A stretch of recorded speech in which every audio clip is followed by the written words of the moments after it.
Hello, everybody. Thank you so much for joining us today.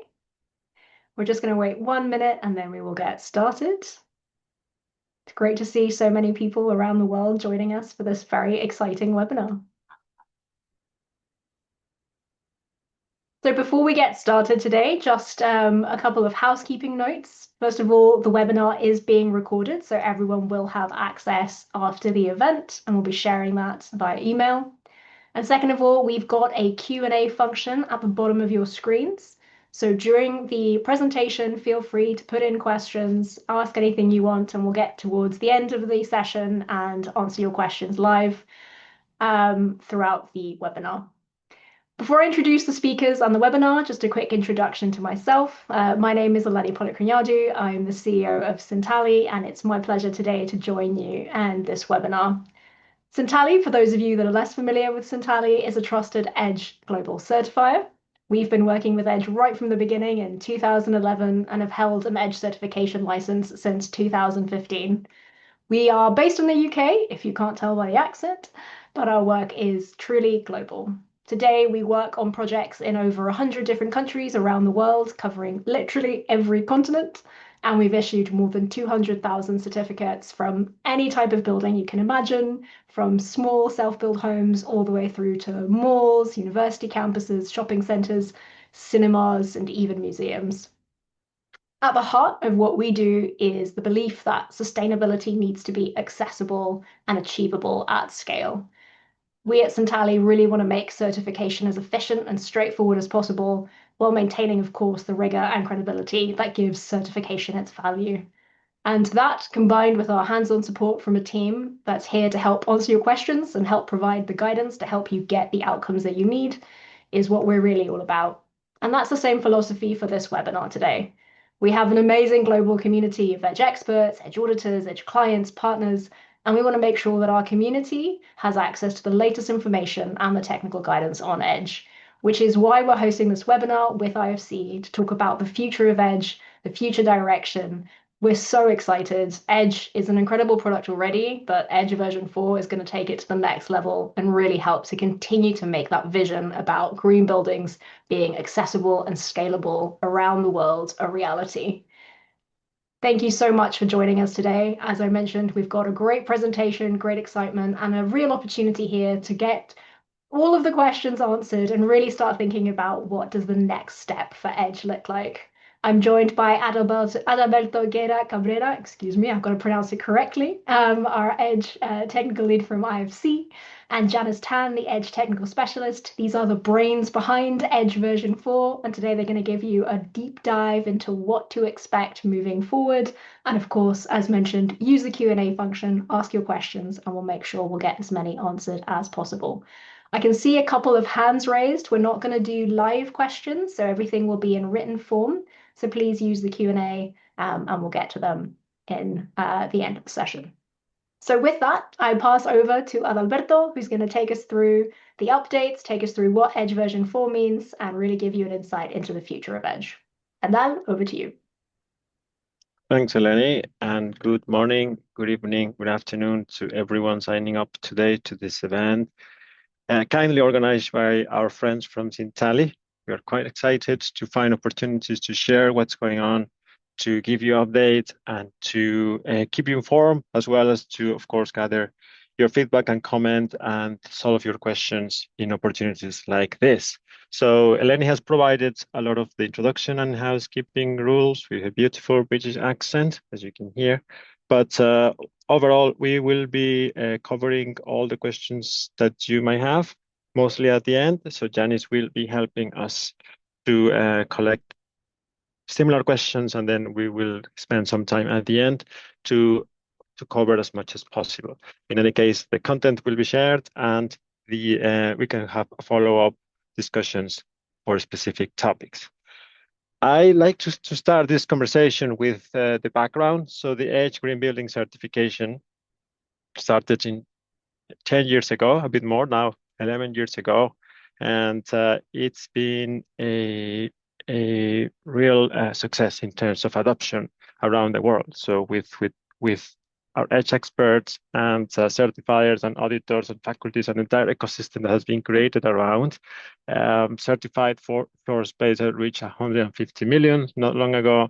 And it was very interesting because last year we were celebrating our first 100 million, and that was achieved over 10 years. And now, just 1 year after, it's 50 million more on top of that. So it's been a success. It's been also a great challenge. And the reason behind Edge version 4 comes from the need to keep supporting you in your journey for green buildings, making sure that you keep your eyes laser focused on the things that matter the most. It's not everything, of course, but we're trying to make sure that we keep providing you with the tools you need to demonstrate resource efficiency in terms of water, energy, and materials. So as I was mentioning about the exponential growth that we have observed over the years, it's huge in terms of coverage, geographical coverage, and here you can see the most building typologies that are being covered, mostly homes, but then closely followed by retail and offices. Overall, it's a good mix of residential and commercial buildings, making the Edge app a very unique product that it's covering a lot of typologies, a lot of ground, and the technology that has been used to develop that is not currently fit for purpose. We currently have around 20,000 unique users per year, and we collect a lot of feedback and suggestions from our user base, which we always take into account, and we put in our list of to-do for some of them, to-do list. And Edge version 4 is a real opportunity to rethink what we've been doing, take what works, and improve what has not been working as well as it should, and come up with a new technology solution. And not only the technology, but also the best methodology that aligns with the changing times and also the changing regulations and the current challenges that we are facing worldwide. So as this HB4 started something around 3 years ago, this is a long-term project.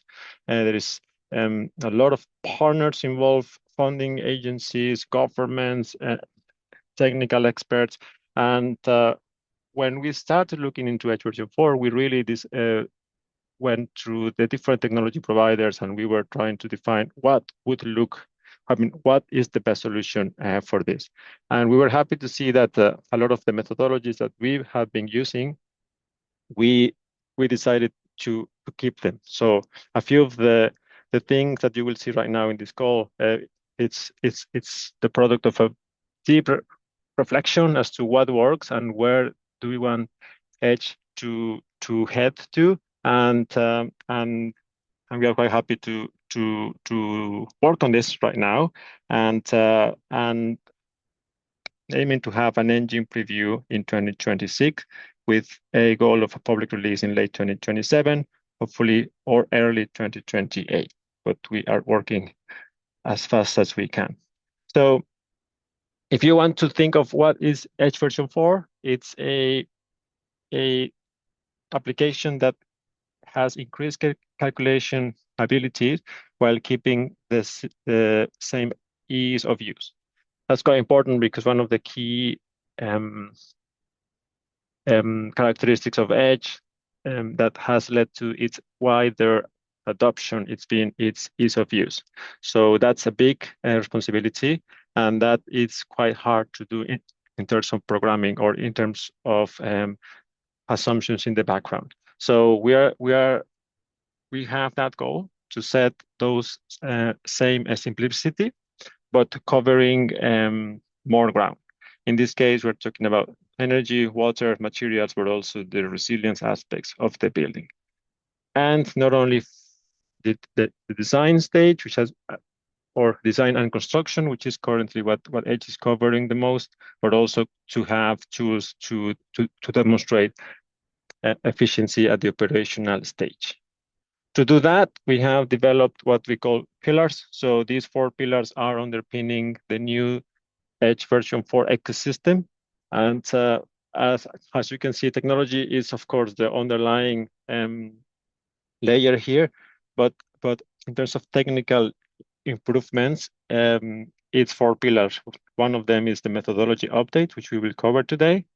The second one will be a baseline study for building energy codes, regulation, and adoption globally. A remade and rethought a cost calculation engine and database, as well as a embodied carbon global study for the materials assessments. So this is how the calculation engine in Edge looks like. In Edge version 4, it's around 200 independent modules doing calculations every time the user clicks on calculate.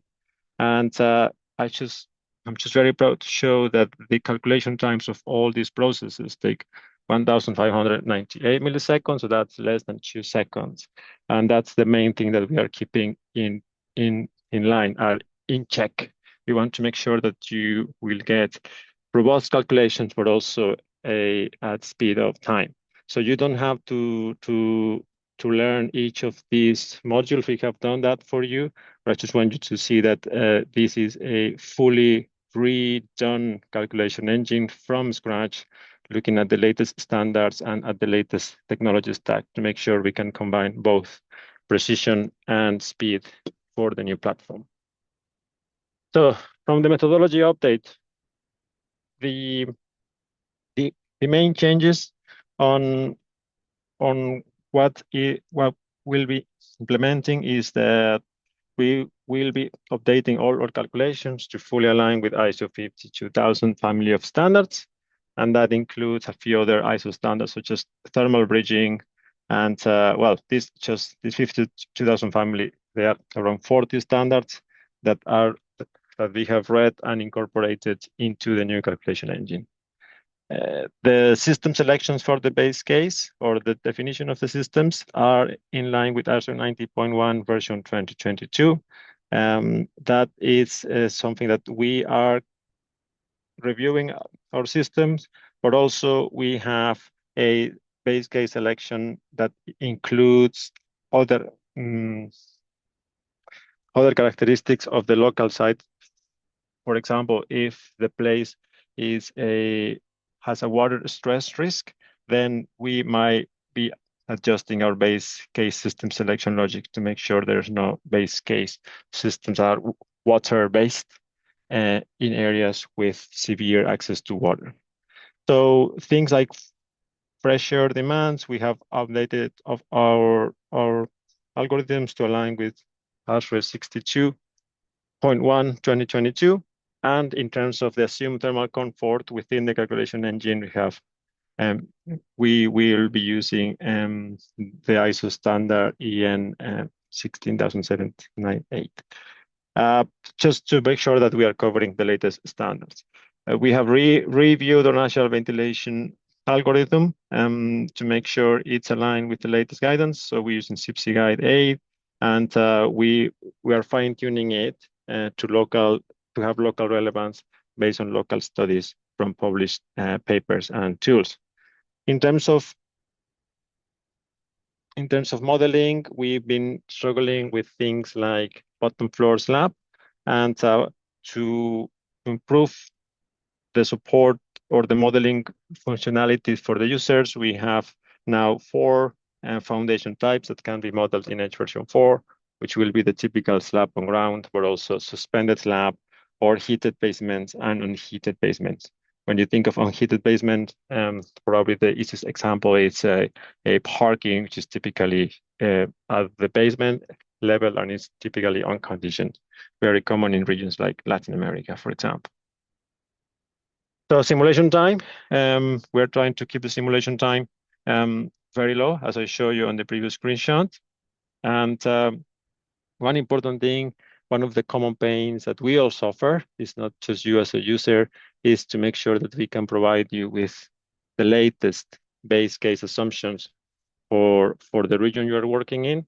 And Edge version 4 is a smart versioning system where once users register, they will be they will be locked in for those base case assumptions for a period of 5 years, while we can keep working in the background to make sure that we keep in line with the regulations of the countries we operate in.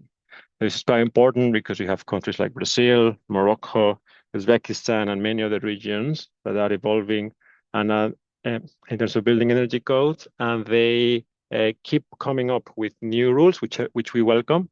And we want to make sure that the base case reflects those ongoing changes in terms of regulations, but also ongoing practices. So this should give you the certainty for 5 years that you will be in a valid baseline, or that you will be compared against a valid baseline. And any newcomer, any new project that is part of the pipeline of Edge will be always having the latest baseline. We'll be adding new typologies, data centers and life sciences. While doing this, we also find out methodologies to be able to add more typologies over time. Currently, it's quite difficult to do. So we're building the infrastructure to make sure that if there's a new typology that is needed, we should be able to add it without too much effort. In terms of reporting, we want to make sure that whatever effort has been put into a assessment in Edge can be used in many reporting scenarios as possible. So for this, we have broken down operational emissions of the building asset in scope 1, 2, and 3, just for the category 13, which is leased assets, and per fuel. So the type of reporting that you can have out of an Edge assessment will look like the image on the right-hand side. And other things like data centers, we're also looking into that to make sure that we have a stringent PUE base case or a fair one. And for that, we have further broken it from just having it divided between climate zones. Now we are doing also climate zones, but in addition, we are also doing capacities of the IT, of the IT installations, as you can see. Other metrics that will be made available for all our users is calculations related to primary energy. This comes mostly from EU taxonomy alignment and for a number of taxonomies or national taxonomies that are also requiring the reporting of the primary energy demand. And that's a metric that users can use directly for reporting. In terms of weather data, we're looking at providing the latest modeling data in terms of 2050 scenarios. And that's because we want to make sure that a building that is claiming natural ventilation today, it works, or that system or that technology works for a scenario of 2050, not just today. Finally, and this is something that we are quite excited about, we have a step-by-step calculations that every time the user clicks on calculate, we have a function where the calculation engine will give you a step-by-step as to which number, how each number is calculated. This is an example of a mini section of the natural ventilation algorithm that calculates things like instantaneous heat gains, mean internal gain, and then all the way to understand what is the temperature, the operative temperature for that opening, and then we are able to estimate if the natural ventilation can be granted or not. So explainability is quite important on what we do. We don't want Edge to look like a great black box anymore, and all the assumptions and all the inputs will be paid. I mean, once the reason why this is upon request is because this slows down the simulation time. So this will be used just mostly for users that are interested to know what's behind each of the numbers that they are seeing in the Edge app. So things on materials, we realigned the building components to make sure that this is in line with RICS, whole life cycle assessment, the second edition. That means that foundations and frames will become part of the scope. And we have that scope is also increasing from A1 to A3 to A1 to A5 to include transportation and emissions due to construction on-site. And we'll have a couple of metrics that will be there for disclosure. So users will be able to provide the whole life cycle reporting, not for certification, but if users decide to document the whole life cycle assessment, it can be used as part of reporting for reporting mechanisms. Additionally, we want to make sure that we are granting or that we are rewarding practices related to circularity. So we are working on a new index called Building Circularity Index that assess the degree of circularity of the current materials or the main construction materials being used in the building in terms of past achieved efforts plus future potential circularity, meaning if you have a concrete that has recycled content, it will grant points for or for circularity that has been achieved. But if that same concrete that has recycled content, it's made in a way that can be disassembled in the future, then you get additional points for future circularity potential.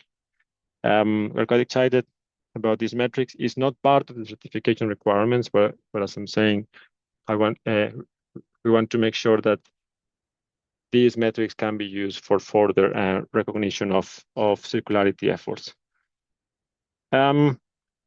Finally, on the methodology update, we have BRI, as many of them will be familiar with, Building Resilience Index, which is a framework used developed by IFC, and it will be used as our resilience assessment for EDGE as well.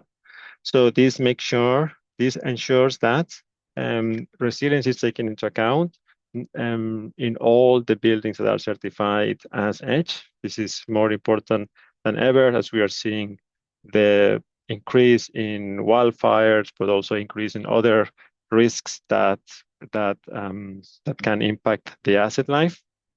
And the requirement will be that users will have to complete a self-assessment in BRI at minimum. And for some buildings that are considered higher risk, they might have to go through the verified process. This is the minority, but and users will be also free to always choose for a verified BRI assessment.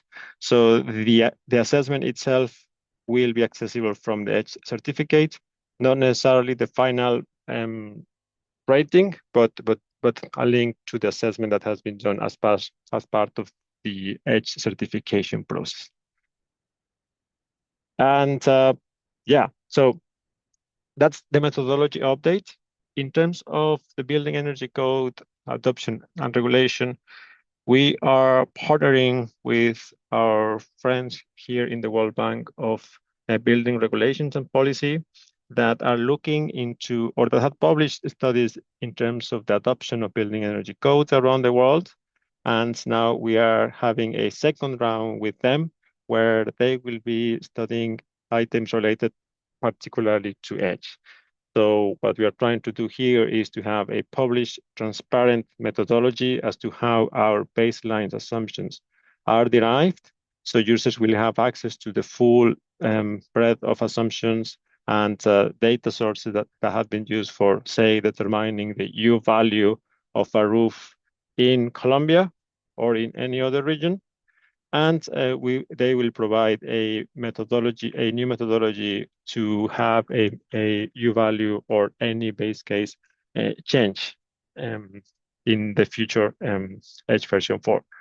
So we're quite excited about this study. So this will be loaded in EDGE version 4 alongside the methodology published by them, and all information from the report will be public and can be used for other entities, not only for EDGE. It is designed for EDGE, of course.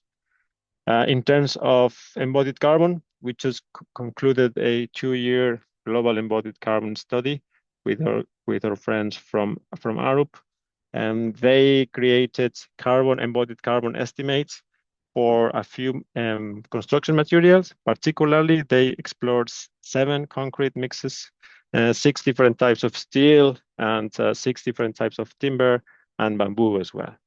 So they also regionalized embodied carbon for these materials across 6 regions around the world. And this information will be used as the backbone for estimating the base case embodied carbon values that we will see in version 4. This is more relevant than ever because we are now including frames, we are now including foundations, so concrete and steel become the main material by far that we will see influencing those baselines in terms of embodied carbon. We are also created a user guidance for our edge users. The materials guideline is coming back, the one that was used in Edge version 4 that has been dearly missed by our users. We are bringing it back for Edge version 4 with all the new assumptions and examples of what materials and assemblies are being used in Edge version 4. We will publish this ahead of time. We have it almost ready, and it's part of our magic research work. So we are quite grateful to being able to have that guide back, and I'm sure many of you will be.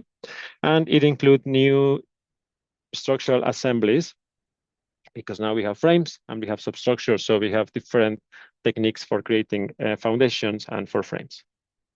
The data is the highest quality that is publicly available, and it's used to for creating these embodied carbon estimates.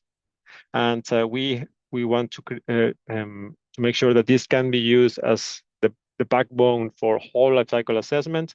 So Edge version 4 will calculate the A0 to A5, well, A1 to A5, but we have data, or we are future-proofing this study because we have information about the full cycle. We are including low carbon materials, so timber and bamboo, to promote the use of low carbon materials. So users will be able to choose and to see how solutions from bamboo, for example, can impact their designs in terms of embodied carbon.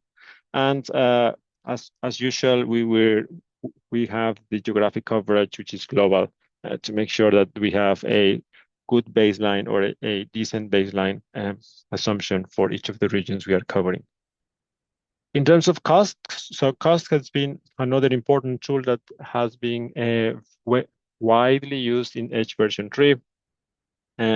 Cost estimations are used to understand what are the incremental costs of greening, and also to understand the return of investment or the payback periods out of the investments on energy efficiency, or energy and water and material efficiency. We looked at those assumptions. We hired Corian Brown, which is a global firm for costing and uncertainty and quantity surveying, and they have been working with us over the last year to provide a new model with where they are costing all the products that are included in Edge. These include HVAC systems, it includes water fixtures, this includes all the products, the concrete product that which is described on the previous section. So all the different parts that are needed to create a Edge building have been costed for all the cities around the world. And they have created a new costing model that assumes things like productivity factor per region, wastage factor, and other things, and learning factor, for example, here, where if we have a new technology, or a PV panel, for example, can be a new technology in areas like maybe some part of Africa, but it might not be a new technology in some parts of China, for example. So learning factor are and other parameters are considered to understand what is the cost of adopting new technologies in the region. So this is the model in the back end, how it works. So it creates a base case cost, and then it starts adding up the cost of the independent measures based on the different properties of the measures, depending on the user configurations, and then it estimates the improved case costs. So with this difference, it is possible to understand KPIs like incremental cost, but also to understand what is the return of investment due to this, and we hope that this new model keeps informing which are the most cost-effective measures in different regions for our costing assessments. So that covers most in a high level the Edge version 4 as a platform, as a technology platform that we are preparing for you. It's a lot of work. It is really a redone. We are redoing all the calculations and the assumptions, but this is an important tool that will cover mostly design and construction projects. And in line with that, and as mentioned before, we have also the mandate to have a deeper eye into the operational phase of building. So in the context of the work of Edge version 4, we are also launching a new scheme, which is Edge Operations, which, as you can imagine, this looks at the operational phase or the emissions or the resource use during the operational phase of the building. So this new scheme, it's only for existing buildings that are being occupied and that meet minimum requirements of data availability. And this data combined with basic information in terms of operational, how the building operates and the geometry of the building will be used to quantify and to benchmark the building.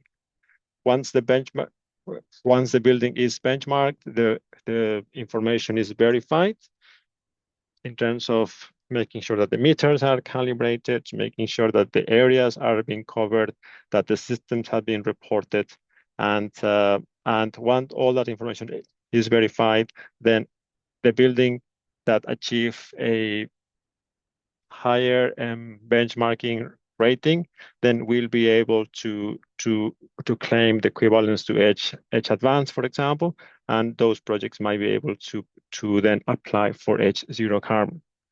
So as you can see, this is more a second avenue or second pathway to achieve zero carbon, not only through the design, which we'll be keeping, and it's a quite powerful tool in terms of the Edge for design, especially for residential buildings, and for commercial buildings that are existent and that have data, they might be interested on this type of pathway. So the rating is based on stars, where stars, 4 stars will represent, well, 3 stars will represent the average, and then 4 to 6 means that you are not only above average, but you can be outstanding or market leader for that building type, for that geographical location. So this is quite important to clarify. So this benchmark will be using, where possible, locally based data, but at the beginning we are aiming to use regionalized data and then go down to the country or the jurisdiction. In terms of the performance metrics that will be calculated, we are looking at energy-related measures such as energy use intensity and water. For those who also decide to apply for water rating, it will be kiloliters or cubic meters per unit of area per year, and the star rating. Plus, we are quite concerned now in terms of operational continuity risks, which are also assessed in BRI. So we are looking to also have disclosure of which measures this building has to make sure that the operational continuity risks are mitigated. Other metrics that are mostly for disclosure are the emissions intensity of the building, which are derived from the energy use per energy source, and the percentage of renewable energy, both off-site and on-site, being used in the building to make sure that any effort in terms of renewable energy is being used. And here, one interesting point of this benchmarking is that the energy use intensity or the energy rating, it is only it does not assume the use of renewable energy, because here we are measuring pure efficiency, and for that it is important to use only all the energy that is being used, regardless of its source, and have that benchmarking done based on that. But then we will have also the disclosure of renewable energy on a separate metric. So in terms of certification processes, it is more or less similar to zero carbon, but this is a fully yearly certification where clients provide 12 months of data, and within 120 days, they have to achieve the rating. Where we'll have the figure of an edge operations auditor to make sure that sites that this person does a site visit to make sure that all the parameters and all the energy coverage has been done correctly. There is a minimum occupancy requirement to make sure that the building is operating as usual. And if this is successful, then the certificate will be valid for 12 months, as we are interested on seeing organizations monitoring their progress year over year. This is quite important because while we understand that some ratings use 3-year or 5-year assessment for edge operations, we want to make sure that this is a tool that can be used for reporting of emissions in organization. So this become a building block for other processes within organizations, and not only a additional certification that has to be achieved on a separate process. In conclusions, and so for Edge version 4, it has a breadth of improvements and new features. So we have new calculations capabilities, and we are keeping the ease of use. And you will see the friendly UI, hopefully, once we have the release. And we are integrating a lot of insights and lessons learned from experiences gained over the last 10 years of existence of Edge, plus all our technical expertise that has been helping us. The calculation engine has been increased, hopefully over less than 2 seconds. And with the latest standards, and we will make sure that certification remains relevant and up to date. We are integrating building resilience index as part of a new dimension for resilience. And beyond the different minimum embodied carbon requirements, EDGE will become a tool that can be used for voluntary assessment and disclosure, such as circularity index and whole life cycle assessment. And with that, we can go through the Q&A. Fantastic. Thank you so much, Adele. So much information in here, and we've been getting questions left and right, but Janice has been trying to answer in the Q&A. So some of the questions have been answered, but I think I want to highlight a few that have been coming through. I think the first is maybe really at the core, which is all of this new functionality is coming in. How are you maintaining the accessibility and the target market of making sure that small developers and countries that are still earlier in their maturity cycle can still keep up with the evolution? Particularly, I think some of the questions were around the mix and the addition of new reporting features that are maybe more suited to developed nations that are looking at EU taxonomy, etc. So I guess how is IFC keeping that in mind in terms of the design of Edge version 4? Thanks, Eleni. I think that's a great question, and it's important to give peace of mind to our users. So each new assumption that we are mentioning in this presentation that we will be including in Edge version 4 comes as part of a baseline study that makes sure that we have educated guesses so users don't have to override defaults if they don't have the information. An example would be the inclusion of A4, for example, which is transportation from factory to site. Part of the Arab global study is a series of default distances from average factories to locations per region, meaning that if you don't know the information of of where the concrete, for example, is coming from, or the steel, we will have an educated guess that can be overwritten only if the users have the information. So that's a small example of how each of these new assumptions that we are using to keep up with the standards, they will be part of a baseline study with a transparent methodology. And if users have better information, they are always welcome to override such parameters.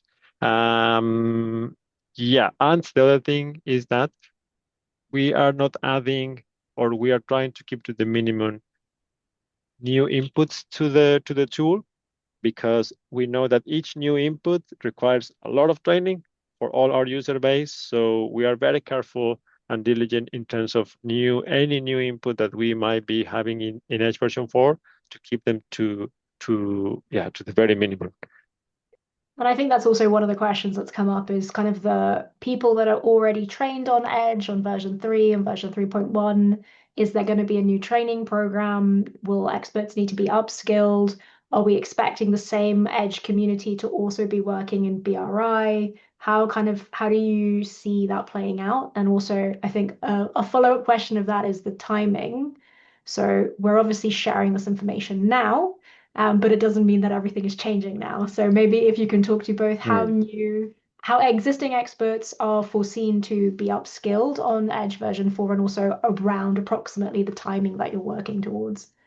Yeah, great question. So in terms of changes and the user base, so our main user base are the current users that are using Edge version 3.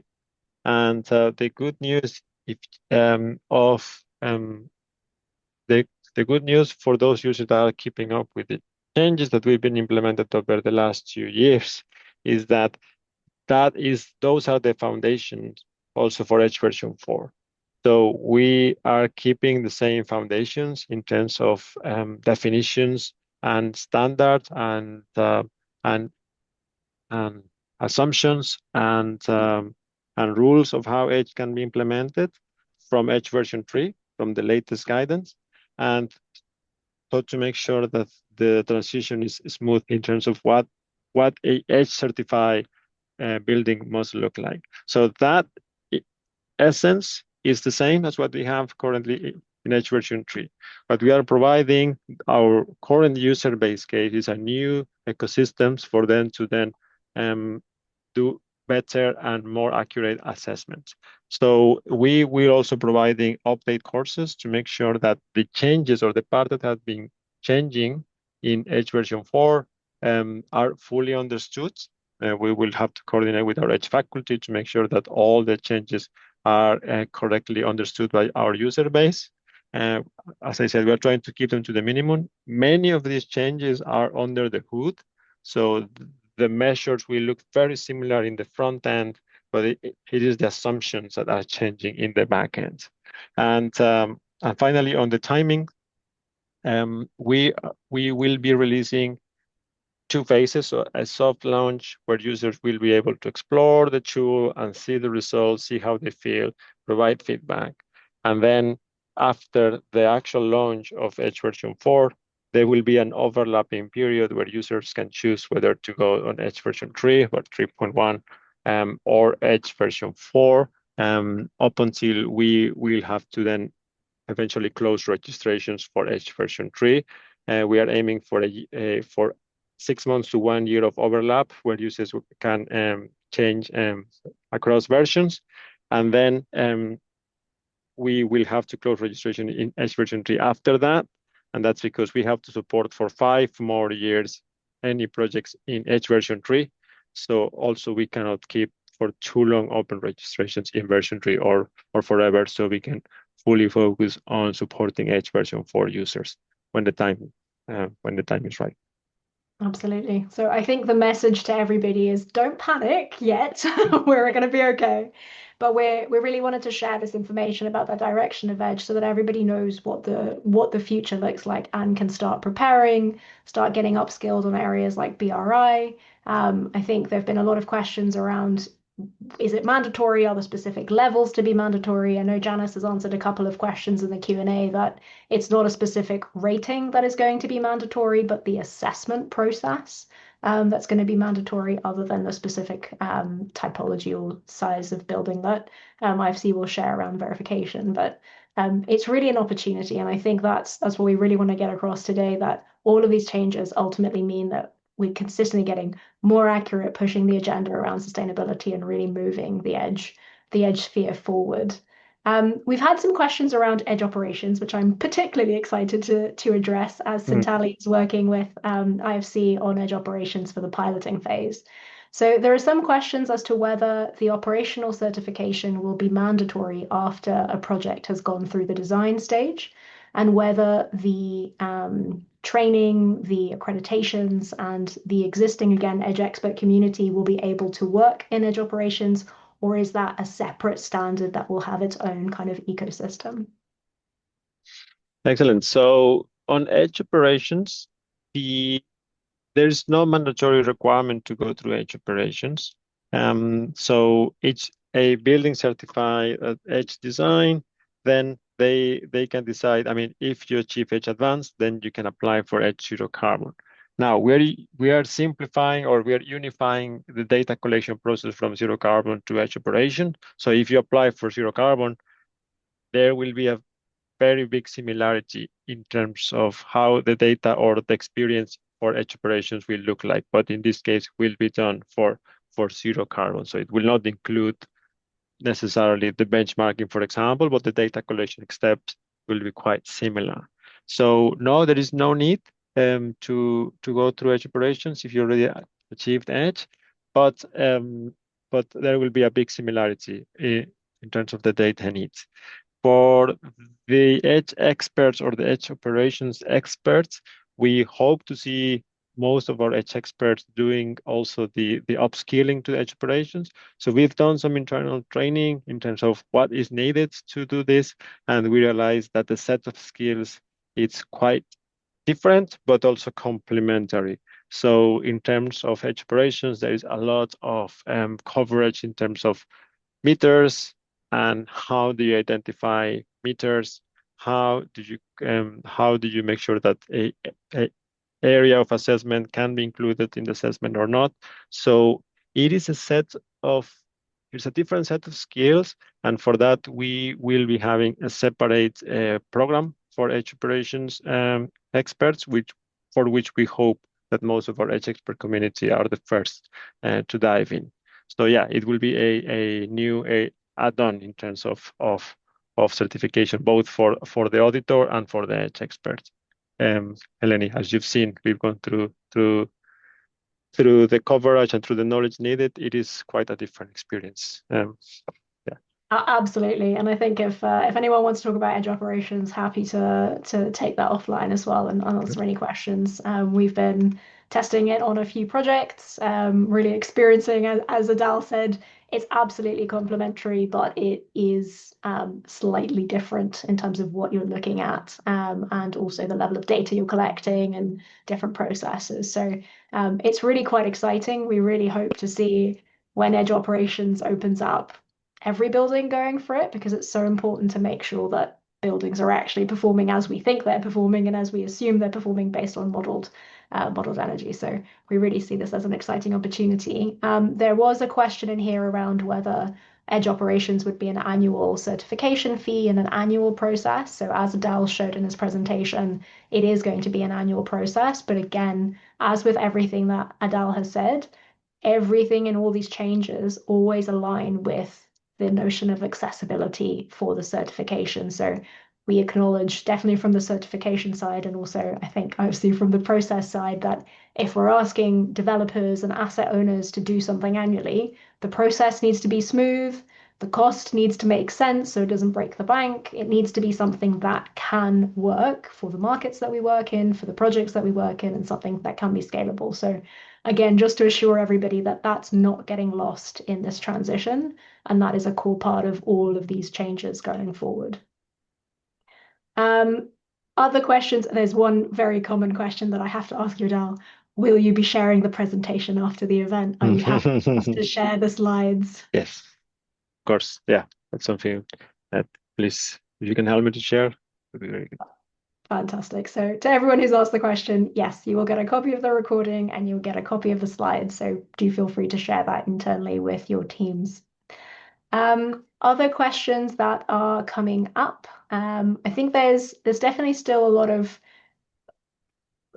kind of many queries coming around the BRI and Edge integration and kind of understanding what people need to do to be prepared for that, what the implications would be to the developers. So I don't know if you can talk a little bit more about how you see and also why you've decided to make BRI a mandatory process on the certification side. Yeah, so good point. So the story behind the BRI integration with Edge, it's well, first of all, BRI it's a certification agnostic tool. It can be used for independently assessing or screening risks and mitigating risk for adaptation and for other hazards. And the tool provides a defined framework for risk screening criteria. This is very important because we have seen that a lot of project teams around the world embracing resilience, they have too many frameworks or too many options to choose from.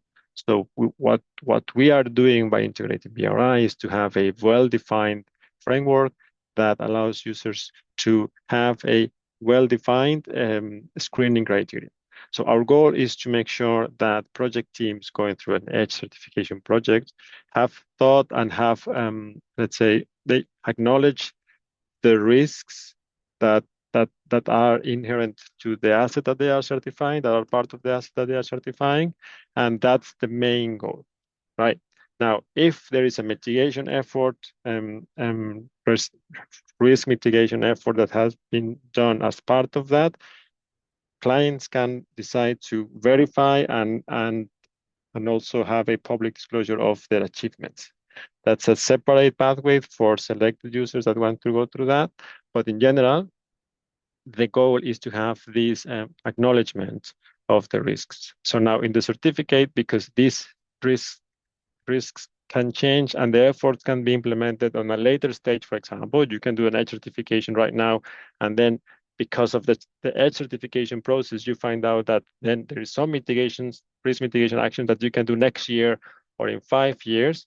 Then this is why the certificate will not disclose the rating at that time, but it will say there is an assessment that has been done as part of this process, and there will be a link to that assessment. That assessment can evolve over time, can achieve verified stage in the future, but at least it provides the project teams this pathway to achieve better resilience criteria for the buildings that they are certifying.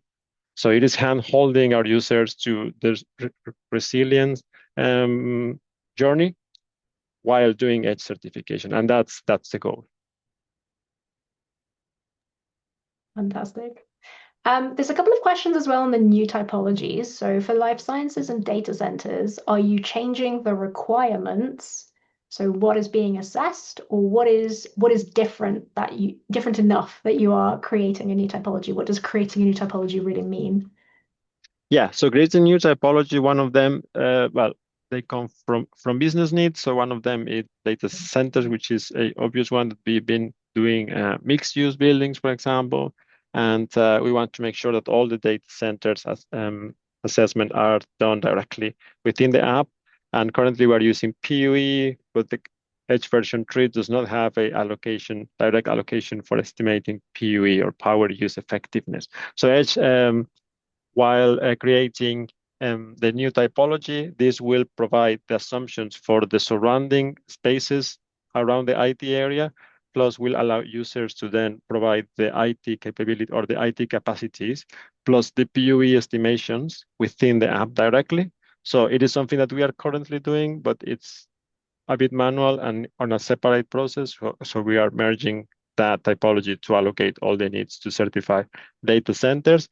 And on the life sciences, this is an example of us creating a new typology because the assumptions behind a life sciences building are quite specific. So we are not quite happy using educational building, for example, because it is more an industrial building. So life sciences is another subtypology of industrial buildings, and it will come with a series of assumptions so that users that don't have the data can just rely on the assumptions behind it. Fantastic. One techie question. So we've got a couple of questions as to whether there's going to be API integrations with version 4 to linking to systems like Revit, but also to reporting systems, whether it's a GRESB integration or any other kind of API. So how is that going to work, and is that going to be available? Yeah. So currently Edge version 3 has a API that is not designed for public use. It is used by our internal IT support systems to do specific tasks to support, for example, large clients that want to do specific functionality. So for Edge version 4, it's been built with a public API in mind. It doesn't mean it will be fully accessible, but it means that it is we will have the capability to then fully integrate with other systems using our new fully developed API. So this opens door for integrations like plugins for Revit, for example, and other data platforms. So that is yet to be decided how we will be using it, but users can be rest assured that the new technology stack is fully capable for integrating with applications like this. Yeah. Right. I see a lot of questions and excitement around edge operations, which is fantastic. One of the questions that keeps coming up is what happens with existing buildings? So right now, existing buildings can apply for the edge design and post-construction certification. In version 4, will existing buildings be able to apply the edge approach, or will it only be able to apply edge operations? And how do you see that existing building world applying to edge version 4? A great question. So Edge for design for existing building, it's still an important tool in our toolbox. So I want you to see Edge as a toolbox that can help you to achieve your goals in terms of sustainability goals or organizational goals. So existing buildings will be able to apply for Edge for design, and that's because that's an important tool for financing. Now, in some frameworks and in general, the wins where we are moving to are favoring more. They are promoting the use of directly measuring the performance of a building in existing buildings. And a client might say, well, I'm going to get, for example, more GRESB or GRESB points if I'm doing something like an operational assessment versus a design. Not now, but in the future, that might be the case, and GRESB have announced that. So that's an example where users can say, well, while Edge allows me to do a design certification or an operational certification of my existing building, I might decide that operational works best because it's providing me with the highest reward in terms of what I'm going to use this for. So it is a toolbox, and users will have the last say as to what works best for them, but they will be available. These two options will be available. Perfect. We are out of time. We've had so many great questions, so thank you all for adding your questions in. I think one key takeaway for everybody is that Edge version 3.1 is still available and should still be used. So Edge version 4 will not be open for registration until the end of 2027, the earliest, I think. Yes. Which means if you've got projects that are interested in certification today, Edge version 3.1 is the place where you want to go. We want to get projects certified. Once they're registered, they've got 5 years to get certification, so they're still protected in terms of the changes in the version, and their certificates are not annulled once a new version is out. So the same way that projects that were registered a few years ago have valid certificates under a different version, the same thing will apply between version 3 and version 4. So if you have a project that is in the process right now, please feel free to contact us, and happy to discuss existing certifications. I'm just going to put the email in the chat. For everybody else, thank you so very much for adding your questions, for engaging. We had such a great international turnout. We'll be sharing the slides We'll share the webinar recording, and we also might send a summary of the questions and the answers just for people that weren't able to attend as well, so you can reference back to any of the questions that were or were not answered live or during the chat. Big thank you to Adele and to Janice, who has been very diligently answering a lot of questions on the chat behind the scenes. Thank you both so much for your time, and thank you everybody for attending, and we'll be sending out the information towards the end of the week. Thank you all, and wishing you a good morning, afternoon, evening, depending on where you are in the world. Thank you very Thank you very much. much for your time today. Thank you. Eleni, Janice. Thank you.